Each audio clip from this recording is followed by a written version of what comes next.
Hello friends, welcome to SSC coaching centre. दोस्तों, आज के वीडियो में लेकर के आए हैं रीजनिंग के प्रश्न और सभी प्रश्न बहुत इंपॉर्टेंट हैं। पूरा वीडियो देखना।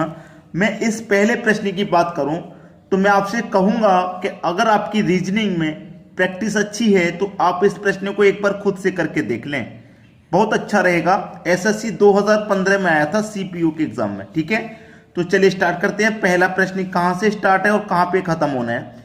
डीसीबीए, डीसीबीए का रिलेशन है WXYZ से, तो IJKL इसका रिलेशन किस संख्या से होगा। देखिएगा, अगर मैं इनकी बात करूं, डीसीबीए की अगर मैं बात करूं तो ए आपका 1 नंबर पे आता है, बी 2 नंबर पे आता है, सी 3 नंबर पे आता है, डी 4 नंबर पे आता है। अगर मैं इनको सबको नंबर करूं तो बिल्कुल ऐसा ही आएगा। अब इनका रिलेशन इनसे है, इनका रिलेशन इनसे। अगर मैं Z की बात करूं तो Z 26 पे आता है, Y 25 पे आता है, X 24 पे आएगा और W 23 पे आता है। इतना बिल्कुल सही है, यहां तक किसी को कोई दिक्कत नहीं। लेकिन अब बात यह है कि यहां से रिलेशन यहां बना कैसे, यहां से रिलेशन यहां बनेगा कैसे। नंबरिंग तो कर लिया, देखना मैं 27 में से माइनस करूंगा पहले ये वाला 1, तो कितना बचेगा भाई 26, तो मुझे ये 26 वाला नंबर मिल गया। फिर क्या करूंगा, मैं 27 में से माइनस कर दूंगा ये वाला 2, तो कितना मिलेगा 25, यानी कि 25 पे मुझे y मिल गया। अब क्या करेंगे, 27 में से माइनस करेंगे 3, तो कितना आएगा 24, 24 यानी कि x मिल गया। अब 27 में से माइनस करेंगे कितना 4, तो कितना मिलेगा भैया 23, तो 23 पे मुझे क्या मिल गया, w मिल गया। आपको अच्छे से पता है कि 27 में से माइनस करते हैं। अब बिल्कुल सेम पैटर्न यहीं पे लग जाएगा, ये बिल्कुल सेम। पहले इनको नंबरिंग कर लूंगा मैं, कौन सा अक्षर कितने पे आता है। L 12 पे आएगा, K 11 पे, J 10 पे, I 9 पे। तो देखिए क्या करेंगे, इनको भी 27 में से ही माइनस कर देंगे। 27 में से देखिए पहले यहां पे मैंने 1 माइनस किया था, ये रहा 1, फिर 2 को माइनस किया, पीछे से नंबर बनाया, बिल्कुल पीछे से यहां भी बना लेंगे। तो पहले पीछे से मैं 12 को माइनस करूंगा, 27 में से 12 को माइनस करूंगा, कितना आ जाएगा भैया 15। ठीक है, 15 आ जाएगा। 11 को माइनस करेंगे 27 में से, 11 को माइनस करेंगे तो 16 आ जाएगा। 27 में से माइनस कर देंगे 10 को तो 17 आ जाएगा, और 27 में से माइनस कर देंगे 9 को तो 18 आ जाएगा। ये शब्द आ गए।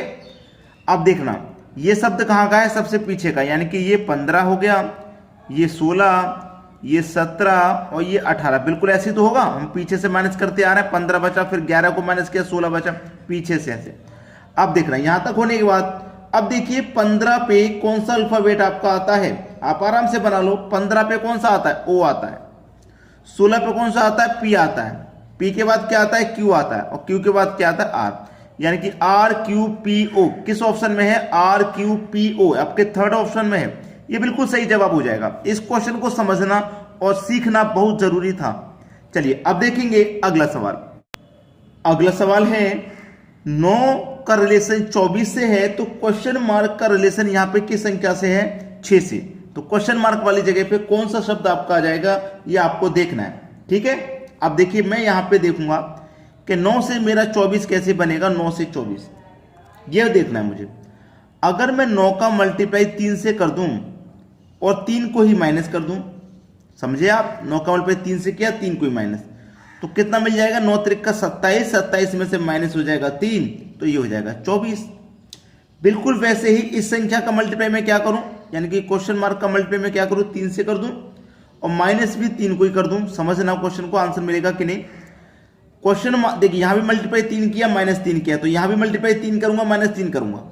अब क्वेश्चन मार्क की जगह पे मैं कौन सी संख्या रख लूं, क्वेश्चन मार्क की जगह पे कौन सी संख्या रख लूं कि मेरा मल्टीप्लाई 3 और माइनस 3 करने से मुझे 6 मिल जाए। अगर मैं 1 रख लेता हूं तो 1 का मल्टीप्लाई 3 से करूंगा, 3 माइनस 3 कर दूंगा तो 0 आ जाएगा, तो ये ऑप्शन नहीं होगा। 2 ले लेता हूं, क्वेश्चन मार्क की जगह 2, 2 का मल्टीप्लाई 3 से करूंगा तो 6 माइनस 3 कर दूंगा तो 3 बचेगा, जबकि 6 आना चाहिए, तो ये ऑप्शन भी गलत। 5 ले लेंगे तो 5 त्रिक का 15, 15 माइनस 3 12 हो जाएगा, जबकि 6 आना चाहिए, तो ये भी गलत। जब 3 ऑप्शन गलत होते हैं तो चौथा तो अपने आप सही हो जाता है। 3 ले लूंगा मैं क्वेश्चन मार्क की जगह पे, तो 3 का मल्टीप्लाई 3 से करूंगा 9, 9 में से माइनस कर दूंगा 3, तो 6 आ जाएगा। तो इसका मतलब मेरा क्वेश्चन मार्क की जगह पे 3 आएगा भाई। डी ऑप्शन मेरा सही जवाब है। तो सभी को यहां पे क्वेश्चन समझ में अच्छे से आ गया। चलिए अब देखते हैं अगला सवाल।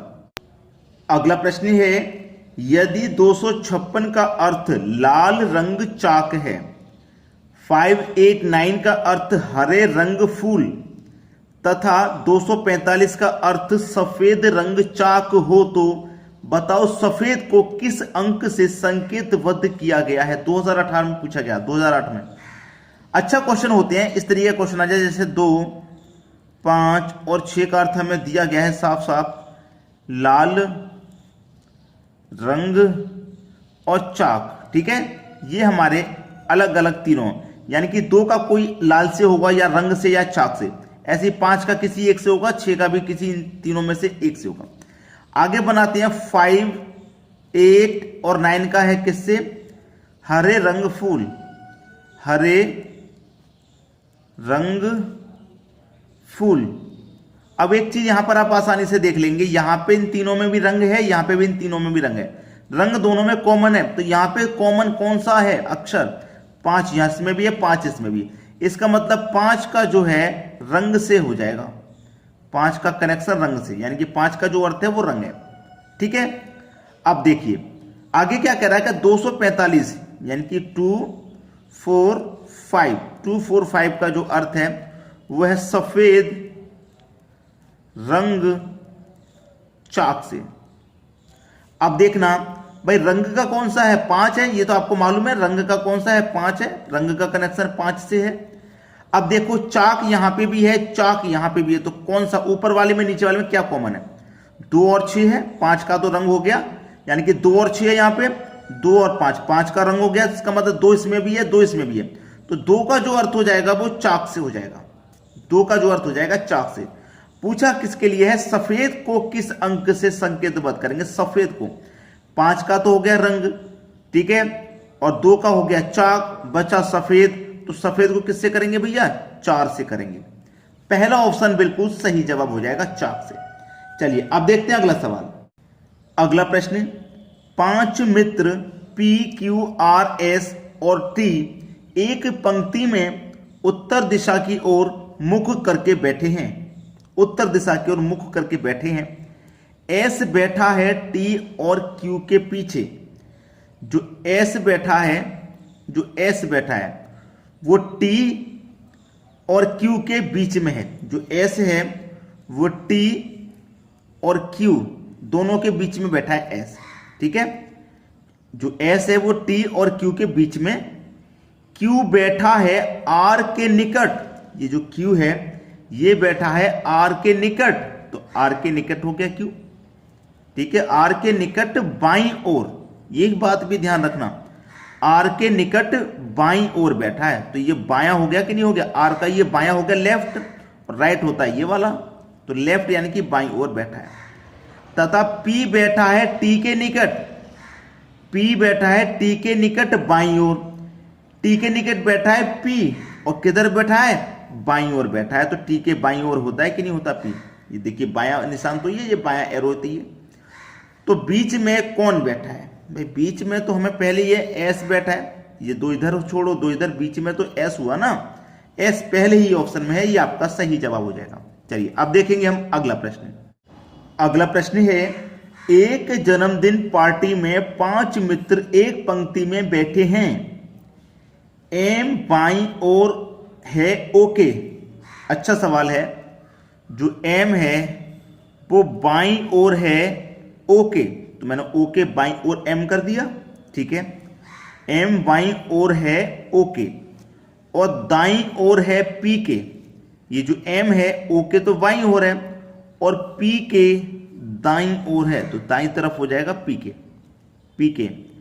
S बैठा है दाईं ओर T के, S बैठा है दाईं ओर T के, बिंदु बाईं ओर P के, बाईं ओर P के बैठा है कौन, समझिए क्वेश्चन को, यहां तक तो हो गया P के, यानी कि जो M है वो O के बाईं ओर है, और दाईं ओर है P के, दाईं ओर है P के, लेकिन जो S है, जो S बैठा है वो दाईं ओर है T के तो दाईं ओर है S, और P के भाई P के बाईं ओर है, P के बाईं ओर है S, और T के दाईं ओर है भाई, टी के बिंदु बाईं ओर पी के बीच में है।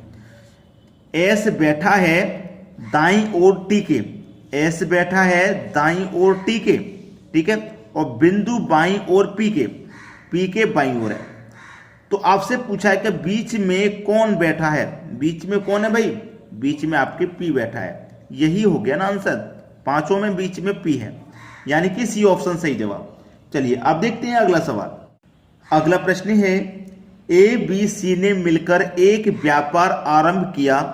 प्रारंभ में ए ने कुछ पूंजी लगाई। ए बी सी तीन व्यक्ति हैं, पहले तो इन्हें लिख लो, ए बी और सी, ये तीन व्यक्ति हैं, ठीक है। ए ने कुछ पूंजी लगाई, नहीं पता कितनी पूंजी लगाई, तो मान लेते हैं एक्स पूंजी उसने लगाई, ठीक है। और प्रारंभ में किसने, ए ने ही काम स्टार्ट किया है, ए ने ही पूंजी लगाई है। कब तक के लिए लगाई होगी भाई उसने पूंजी, 1 साल के लिए, 12 महीने के लिए। उसके बाद में 6 माह बाद बी ने इससे दोगुनी पूंजी लगाई। दोगुनी का मतलब 2x पूंजी लगाई होगी, किसने, बी ने 6 महीने बाद लगाई है। अब 6 महीने तो गुजर गए 1 साल में से, 6 महीने बाद ही तो लगाई है, तो इसका मतलब इसने 6 महीने जो बचे हैं 1 साल में, उस 6 महीने के लिए लगाई है। उसके बाद में क्या करा है, दोगुनी पूंजी लगाई। तथा 8 माह बाद सी ने, 8 महीने के बाद कौन आ गया, 8 महीने बाद सी ने ए से तिगुनी पूंजी लगाई। इस ए से 3 तिगुनी, ए ने तो x लगाई थी, तो सी आपका 3 गुनी लगाएगा तो 3x लगाएगा, ठीक है। अब ये 8 महीने के बाद आया है, तो 12 महीने में से 8 महीने गुजर गए, तो बचे कितने, 4 महीने बचे ना। इसका मतलब ये 4 महीने के लिए पूंजी लगा रहा है। क्लियर है। चलिए अब यहां पे सभी जगह पे क्या होगा, x अनुपात में कट जाएगा। ये इधर 12 बचा, 6 दूने का 12 यहां पे भी, 4 तिरिक का 12 यहां पे भी। अब ये सब कट जाएंगे, 12 कम 12, 12 कम 12, 12 कम 12, ऐसा ही तो होगा। 1 1 1 सबका रेशियो 1 1 आ गया। अब आपसे क्या कह रहा है, तिगुनी पूंजी लगाई। वर्ष के अंत में 27,000 रुपए, 27,000 के कुल लाभ में से सी का भाग कितना है। जो लास्ट में लाभ हुआ है वो 27,000 का हुआ है। इसमें हम क्या करेंगे, ये तो कुल योग है हमारे पास, तो तीनों के अनुपात का योग कर देंगे। तीनों का अनुपात 3 हो जाएगा, 1 2 3, 3 निमे का 27 और 3 0, यानी कि 9,000 निकल के आया। 9,000 निकल के आया, तो आपसे क्या कह रहा है, सी का भाग। तो सी का रेशियो कितना भाई, 1 है, तो 9 का मल्टीप्लाई 1 से कर दूंगा तो 9,000 ही हो जाएगा। तो सी का जो कितना है आंसर, 9,000। सी का हिस्सा कितना है, 9,000। एक में बी का कर दूंगा, बी का भी 9,000 है, ए का मल्टीप्लाई कर दूंगा, ए का भी 9,000, तीनों का 9,000 निकल के आ रहा है। ये आपका सही जवाब हो गया। ठीक है दोस्तों, तो आज के वीडियो में इतना ही। वीडियो कैसा लगा कमेंट करके जरूर बताइएगा। ठीक है दोस्तों, धन्यवाद।